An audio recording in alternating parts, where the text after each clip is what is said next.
Luto ako ng pampano prito.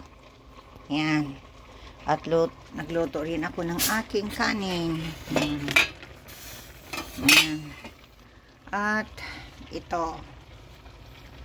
Pampano. Kasi matagal na akong di nakakakain ng ng isda. Kaya ngayon ito.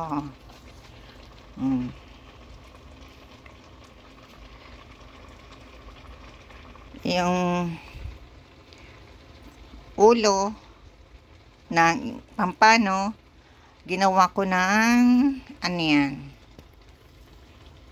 Ano mong tawag nito?